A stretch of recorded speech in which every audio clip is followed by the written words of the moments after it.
Unfortunately, in our times the idea of ancient wars is vulgarized to the point of vulgarization. It is common to imagine a meeting of two armies, a battle, and who won? The one who won. In reality, the case was quite different. Protracted conflicts of the ancient era were always accompanied by careful strategic planning, and such categories as military logistics, staff planning, logistics, or sustainable communication, may have been called differently then, but were an integral part of a long war. Let's look at how the Roman Republic handled these tasks using one of the most interesting episodes in its history, the war with Carthage, as an example. War, no matter how much Mars likes it, is a very costly affair, and if the conflict drags on for years, the final victory depends primarily on the economic component. The most valiant army needs equipment, forage, and food, while invincible fleets and impregnable fortresses need constant maintenance. But the most important condition for victory is the willingness of the people and the government of the state to stand to the last man, defending their interests. Natural winners do not give up and do not make concessions. Such a victorious country was Rome. Of course, for all the years of existence of both the Republic and the Empire, over Rome more than once hovered mortal danger. But the country and populace Romanus almost always left the battlefields behind them. So what do we know about the First Punic War?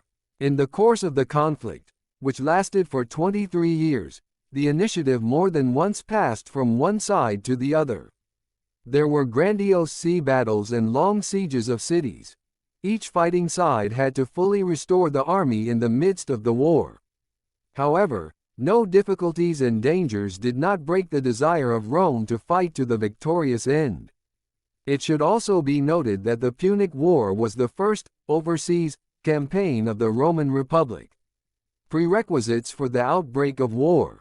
Sicily was not only a rich and prosperous island, but also the most important strategic point, allowing to control trade routes across the Mediterranean Sea. Not surprisingly, at a certain point, Sicily becomes a stumbling block between the once allied states of Rome and Carthage. By the middle of the 3rd century B.C., Rome emerged victorious in a war with the Epirus king Pyrrhus and conquered most of Italy. The core of the army was a disciplined infantry drawn from republican citizens. In turn, Carthage was a wealthy Phoenician state located in North Africa.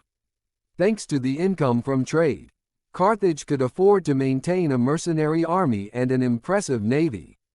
Rome, as a power for those times, continental, serious naval forces could not boast. It was assumed that the interests of the Republic extend to the northwest, Gaul, and east, Greece, and there the legions could perfectly reach by land. The cause of the conflict, as it usually happens, was territorial claims, and the reason for the declaration of war found the Sicilians themselves. After the death of Agathocles, king of Sicilian Syracuse, a Greek colony, an army of his former Samnite mercenaries was driven out of the city. The mercenaries seized the northeast of the island, effectively starting a war with Syracuse. The Mamertines called upon both the Carthaginians and the Romans for help at the same time. Despite the fact that the Carthaginians were the first to sail to Sicily and settle the conflict, the Romans could not miss such a great chance and sent troops to the island. The Senate has long looked at Sicily, well aware that the security of Rome and control over trade routes in the western Mediterranean depend on the possession of the island. Formally, it was a violation of treaties with Carthage, but when the vital interests of the Republic were at stake, the Senate preferred not to reason but to act. The wealthy plebeians, who dominated the Centuriate Assembly, insisted on war. Because it was impossible to allow Carthage to seize such an important and rich harbor. The outbreak of war. The detachment of Consul Appius Claudius began preparations for the landing in Sicily. By this time, the Carthaginians had convinced the Mamertinians to refuse Roman aid, but this news caught Claudius already in Regia. Without paying the slightest attention to the message, Claudius crosses the strait, invites the Carthaginian commander Gannon to negotiate, deprives him of his freedom and orders to tell the Carthaginian army that he will kill Gannon if there is resistance. Since the Carthaginian army was mercenary, it gladly welcomed such a brilliant pretext for refusing to fight the legions, and Rome gets the city of Messana, the first bridgehead in Sicily. In response to these, to put it bluntly, not the most honorable actions, Carthage declared war on the Republic, made an alliance with Syracuse, sent a new army to the island, and besieged Messana. Two heroes were elevated to the heights of glory of the First Punic War, the Roman Regulus and the Carthaginian Hamilcar. But two others should be mentioned, the Senate and the people of Rome. The Senate ensured that the king of Syracuse Geron sided with the Republic and thus provided the Roman army on the island uninterrupted supply. Wisely and prudently prepared the citizens for war and led them to victory despite the seemingly insurmountable obstacles. The people found the money, materials, and labor to build the first Roman fleet of 330 ships with 300 oarsmen and 120 legionaries on board. The ships were equipped with iron boarding hooks and portable gangways for boarding enemy galleys. Thanks to this, unaccustomed to the Romans' art of naval combat could be as close as possible to the conditions of hand-to-hand combat, in which the legionaries could show all their skills. The course of the war. Within a year, the Romans had increased their presence in Sicily to 4 legions. About 50 cities in the east of the island were taken and an alliance was made with Syracuse.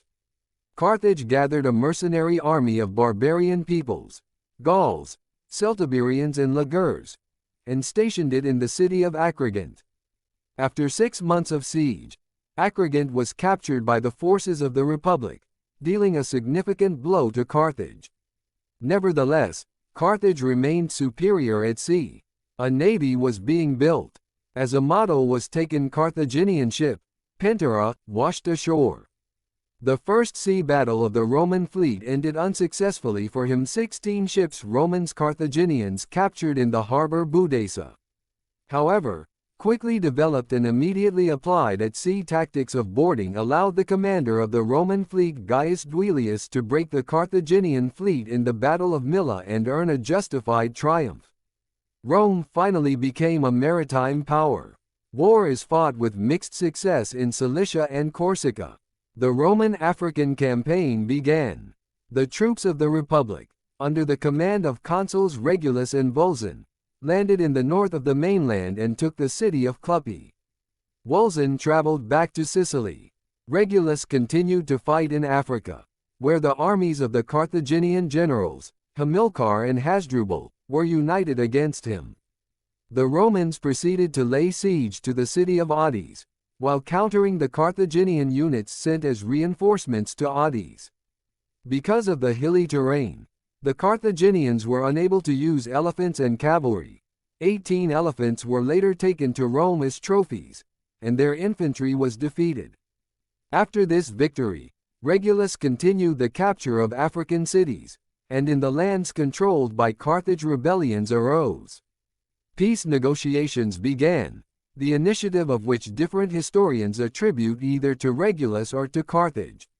But Rome put forward completely unacceptable conditions, among which was the cession of Carthage, Sicily and Sardinia, a huge contribution and the actual refusal of the military fleet. Negotiations broke down. To recover from the defeat and continue the war, Carthage gathered another mercenary Hellenic army. It was led by the Spartan Xanthippus, who actually managed to knock the Romans out of Africa. Xanthippus met the army of Regulus near Tunis, choosing an open area for the battle so that this time the elephants and cavalry did not interfere with the terrain. The armies met face to face and the Romans were unable to snatch victory. Over 13,000 Romans fell. Regulus himself and 500 legionaries were captured, and about 2,000 took refuge in Clupia. Clupia was immediately besieged. The Roman fleet approached the African shores to evacuate the remnants of the army, but on the way back met a violent storm, sinking more than 600 ships. Xanthippe, meanwhile, was brutally suppressing rebellions in the Carthaginian lands. The Romans actively undertook to rebuild the fleet, and restored most of it. Without risking more landings in Africa, the Republican troops moved the main front to the northwest of Sicily, while avoiding open battles with Carthage and using tactical tricks. Cephalidia, for example, was taken by treason and Drepana by siege guns. As a result of sea battles and another storm, the Romans lost their newly rebuilt ships. The Republican Senate decided to abandon naval operations. The Romans continued land offensives across Sicily. Consul Caecilius won the Battle of Panorma, returning the military advantage to Rome. By 249 the Republic had returned to the use of the navy and 120 ships of Consul Claudius attacked Drepane from the sea. A sea battle ensued in which the Carthaginian army of the commander Atarbal showed great skill. Deftly pressed the Roman fleet to the shore and not allowing the enemy to use the boarding, the Carthaginians won the victory. By then the war had been going on for more than a decade. From an economic point of view, the forces of the opponents were extremely depleted. The treasury of Carthage no longer allowed to collect large armies of mercenaries. In the active army every now and then revolts broke out because of non-payment of wages. Carthage tried to borrow money in Egypt, but the Egyptian king Ptolemy refused the loan, not wanting to spoil relations with Rome. In turn, Rome was in no hurry to start new large-scale campaigns and rebuild the fleet for the same reason. The money ran out, and there was nowhere to take it. Active hostilities resumed in 242, when the Romans rebuilt the fleet on funds donated by wealthy citizens. Compensation donors from the state was due only in the case of victory. Another peace negotiation failed, and the army of the Republic began to prepare for new clashes at sea. Such clashes did not have to wait long. In 241 the Battle of Aegaean Islands took place, in which the Carthaginian fleet was defeated. Conclusion of peace. With the depletion of monetary and material resources, the Carthaginians were no longer able to recruit and supply everything necessary for the next army and again talked about the conclusion of peace. The Carthaginian government gave the general Hamilcar extraordinary powers to negotiate with Rome. At first, Hamilcar was able to negotiate with proconsul Lutazzi on the conclusion of peace. There must be friendship between the Carthaginians and the Romans. The Carthaginians are obliged to clear all of Sicily, not to fight with Giron. Do not go to war neither on the Syracusans, nor on their allies. The Carthaginians are obliged to give the Romans all the prisoners without ransom. The Carthaginians are obliged to pay the Romans in the continuation of 20 years. 2,200 Euboean talents of silver. However, the Roman Senate did not approve such arbitrariness on the part of the proconsul. Republican ambassadors arrived at Hamilcar with a long list of new demands. With them did not agree already Carthaginians, as the Romans also demanded the surrender of arms Carthaginian army. As a result of long negotiations, the peace agreement was still concluded on the following terms: the Carthaginians undertake to clear Sicily and all the islands lying between Italy and Sicily. Allies on both sides shall be mutually inviolable. Neither party shall have the right in the dominions of the other to order anything, to erect any public building, to recruit mercenaries, or to enter into friendship with the allies of the other. Within 10 days the Carthaginians undertake to pay 2,200 talents, and now to deposit 1,000. All prisoners the Carthaginians undertake to return to the Romans without ransom. Outcome: Rome's victory in the First Punic was made possible by greater economic power and an army drawn from patriotic citizens. Carthage exhausted its resources much faster, and one of the central problems was the mercenary army. In addition to the huge burden on the treasury, mercenaries often rebelled, and, of course, their motivation was significantly lower than the Roman.